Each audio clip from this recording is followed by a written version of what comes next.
Jones at knocking them up. So she was twerking, but she still had like this, like she had like pajama pants on. Like, don't get it twisted, she fat as all outdoors, so them pajama pants, she still was eating them up. But she like, it wasn't like, I'm thinking like, okay, saying her son caught her twerking, I'm thinking maybe she in some underwear or she in some super revealing. It's not. She literally got Christmas pajama pants on. She twerking with beside next to Paul's like her gay homeboy or something, and they like dancing to like some, I want to say like Central C or some bullshit. And what is that? Central C? Yeah. Like that little UK white boy nigga to be rapping on the drill beats. I know you said it before. That's why I was. Yeah, so the son came into the jump and he like pushed her, like he seen her like, and it was like a fun push. It was, but like if you read the headline, it seemed like the headline was more to me outrageous than the actual video, because the video was like, and I guess the sad thing is the times we live in where you kind of just so disconnected from this shit where it's not like ooh or ah no more. Because I feel like, of course, if I seen this 5 years ago, I may have felt some type of way, but I'm so desensitized to it because she had pants. Nothing was showing. It wasn't like her cheeks was out. Oh yeah, no, yeah, nothing was showing, but it was just, I guess, her twerking, and like she was on her Instagram. Like, I don't know her because, like I said, she's not as popular as Jada Waiter, so people don't like live and die on her joint, and she kind of really have kind of went out her way to kind of stay under the radar because she kind of like don't like it when people even attach Lil Baby to her name. Like I remember one time when she was on the blog, she was like, no, I wish y'all stop bringing his name up. Me and him haven't talked in years. And you kind of be trying to, like, I feel like y'all almost trying to scare niggas off from me because you keep putting his name attached to mine. Like, don't attach me to this. So, but even when I see the son, like his son look like he might be like 10 or 11. And he just kind of, run and give her like a little fake little shove. It wasn't nothing crazy. Like he pushed her down. Like it was just like a little slight push. Like, hey, what you doing? Stop. Type of situation. And then he went back out of the room. Like he ain't stayed to make sure she cut the phone off or nothing crazy like that. But like I said, the headline to me, and that's again when we talk about blog culture, like they know how to get you with the clickbait situation. Because like I said, watching it wasn't like, I'm like, yeah, of course, if we live in a group and age where we couldn't imagine our mothers doing nothing crazy like that. And I do feel for the little boy. If he is like, 10 or 11, I wouldn't want to, that's the age group where kind of like, it's easy for somebody in your classroom to see your mother shaking her butt. Like nobody want to live with that. I mean, the crazy thing is, even going back to when I was just talking about with the shorty with the OnlyFans jump, she got a son too, and I'd be like, damn. Like, of course, I mean, if you pay, if that's how you gotta pay your bills, then that is what it is. But I kind of be like, damn, I would hate to be the kid that gotta sit here and like, this is how my mom. Hate to be the kid. How about you being a sibling? I don't know if you saw it, but it was a joint on there, and the dude was like, damn, I can't even play football because of my sister. Everybody keep talking about her OnlyFans. So my question, even now, is just like, and I get it, we live in a digital era where it's like, don't shit get erased. So it's just like, how do you even, you know what I'm saying? Like, how do you, people want to make, I think, is it because we made it so acceptable with the money? Because like I said, back in the day, stripping was kind of like, you ain't broadcast that you were stripping. No, but now not. Because you promoting, you doing everything else, that you doing the job that promoter's supposed to do now.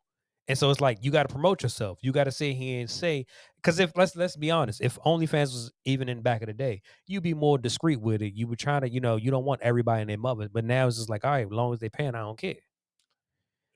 So everything you said, you're absolutely correct, and I think that is the day and age we live in now, where everybody kind of first thing they run to is it's the money situation, because you are able to make money off of it and you are able to pay your bills, or it helps fund a certain type of lifestyle. Nobody can critique you, nobody can say anything about you, and I think that is one of the biggest things that's like horrible that is where we at now. Because as long as they make you some money, nobody ain't supposed to be able to say nothing to you, especially if you got less money than me. You can't critique me, you can't judge me if I got more money than you. And a lot of rappers have run and hide behind that. And as a matter of fact, we can even play the clip of Cardi B in a minute, where she had to go back and kind of retract one of her little statements that she had about Coach in her joint. And Cameron had a little funny clap back because she tried to throw Cameron in the mix. But we'll talk about that in a second. But just, you're absolutely right. We do live in that time where people sit here and justify how much money they make with wild life decisions. Because you're absolutely right. Y'all, I mean, of course, I talked about this before. I was in a relationship with a stripper for years. But it was in that time where it was very distinct. Like, I want to make the money, but I want nobody to know. Mm-hmm. So I'm going to drive further out to go dance in the most low-key club that I possibly can, because I don't want people to see me.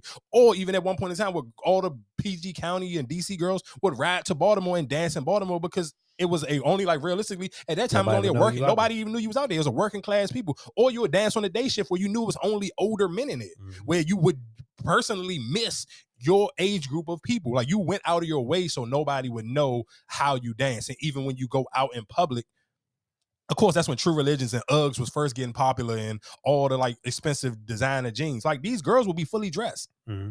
Like, the closest thing you probably would get to something sexy was like a juicy sweatsuit. Mm-hmm. Like, one of those Juicy Couture sweatsuits like was the closest thing. But most of these women, like, their way of flaunting was, hey, I got on the $300 jeans and I got on some Uggs. Mm-hmm.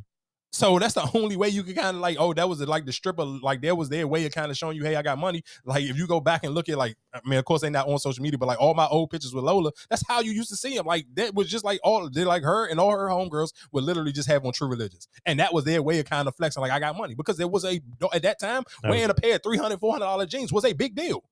Because everybody couldn't afford $300 and $400 jeans. And I think that is crazy how time, and she never was out in the club trying to look like a stripper. She was a full-blown popular stripper, and you won't see no pictures of her back in the day with her with like no half-naked clothes on out in the club. Mm-hmm. She out in the club with t-shirts and jeans on. Mm-hmm. And I'm sorry, this was even still like when I was doing parties at like the Avenue, she was already in Jeezy, Kanye West video. She was still coming to the club in t-shirts and jeans. Because you still want to be discreet. There was not no like, hey, I want everybody to know that I'm some goddamn stripper or some video vixen. Like, if you didn't see me in action, this ain't something that I'm going around advertising. And it was so funny because J-Bo posted in his story today. He was following somebody like in a car he driving, and on the jump they had in their back window, it had them promoting their OnlyFans jump. Mm-hmm. So of course J-Bo, a horny nigga, he went to go look at the ladies, and it was this huge white woman.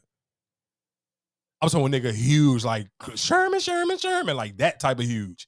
But she was promoting her joke. I'm like, I ain't even mad at her. But of course, like you said, that is the day. Because the talk was like, man, it's just crazy the times because we was having that same conversation. But I'm like, dog, what would be the difference? Like, I get what you're saying. Like, of course, back in the day, that would be the promoter's job. But then I was like, what is the difference between the promoter going and passing out the flyers?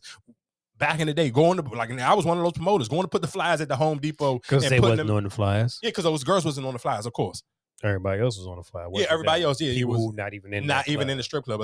You're absolutely right. 60 exotic. Yeah, exactly. 60 exotic women. You're absolutely right. And that definitely used to be the word. Freaking Melissa Ford on there, and she ain't never stepped foot in no goddamn Urbans. You're absolutely right. It's funny that you say that because used to be the word. Exactly. 30 exotic dances or exotic women, and like you absolutely. But that's just even for men, and that's why I say even with the whole. Like with OnlyFans, how you see a lot more people doing it or whatever the case may be. Because like I said, even for a man, I'm pretty sure a lot of men, if stripping was acceptable, like how women stripping it, a lot of niggas would be doing the stripping. Of course. But you're not doing it because the stigma that come with it, oh damn, you got to dance for niggas too. Mm-hmm. You got to dance for everybody. Oh no. And I think it's more acceptable for women. But just because, go back to your original point, because the money not the same. Yeah, right. The money's not the same. Because I don't necessarily think, realistically, I don't think men would care as much as like, hey, you got to dance in front of men if the bread was the same. But nobody wants to be judged. Nigga, whole time. No. Let's take it there, right? You're telling me you say you're more willing. You would be okay with it if the money was right. So yeah, I don't. So let's play the scenario. So we saying if the strip club was just as regular, like let's say the male strip club was just as popular as women's strip club. So you sitting here saying anybody could come in. So you sitting here saying yeah, the same way if you go into a strip club, it may be some gay women in there, maybe some gay men. It's universal. It's all types of people, all different types of walk of life. If the male strip club was just as popular as women's strip clubs, and a men could sit here and say I can have a $30,000 night, nigga, I would not care. I'd be swinging my dick in front of men too. I wouldn't care, nigga. You ain't touching me. What are you talking about? Like, nigga, if I still got the same rules that the women got, like how if you sit here seeing the new episode of BMF, they wasn't in there touching them women. Them women was on the stage just dancing. And they just looking like, oh my God, look at them. So you telling me I can have a $30,000 night and some gay men gonna come in watching it? So let's sit here and say, hey, we live in DC.